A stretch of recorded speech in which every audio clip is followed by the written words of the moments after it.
Hi, everybody. Paul Walsh here once again with my friend Michael Dobbs to talk about the weather's influence on consumers. And today we're going to be talking about a really interesting partnership that IBM and Watson Advertising, which is part of IBM, have inked with Nielsen. And basically what that partnership enables is for Watson Advertising and IBM to leverage the full suite of Nielsen category sales data for use in developing all kinds of applications as it relates to understanding how at a local level the weather is impacting consumer spending patterns. And with that, there's all kinds of really cool things that can be done around marketing, around demand planning, and it just opens up all sorts of possibilities for very valuable assets for our retail CPG customers. And here to talk more about that and the specifics is Michael, and he's going to put on his former CMO hat to really tell you how valuable this potentially is for marketers.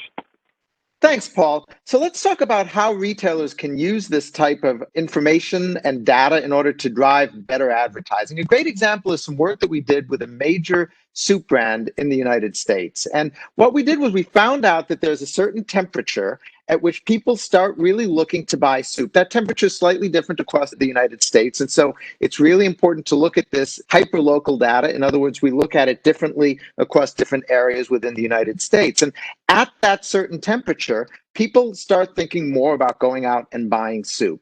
So think about the fall. You've just had a beautiful summer. It's coming up in front of us, I'm afraid, and we're going to get a really cold day. And what we have found is at a certain temperature, people are going to start going out and stocking up on soup. So they're stocking up, they're buying a lot, loading the pantry. And over the course of the winter, they're probably eating the soup that they've got there. And at some point we get to the spring, we get some warm days. People are getting used to that nice warm weather and we get a nice cold front coming in again. And what happens again, as the temperature goes below a certain level, depending on the geography in the nation, people are going out again and buying soup again. And so there's a certain temperature that we have found, depending on where you are, where people are triggered to go out and think about things like soup. And what we can do is we can work with retailers or with CPG brands in order to drive advertising out to the customer and as a result of that, really increase sales at point of retail. Hope that was interesting for you all. If you have any interest in discussing any of this, reach out to Paul or to myself, and we'd love to help you out. Thank you so much.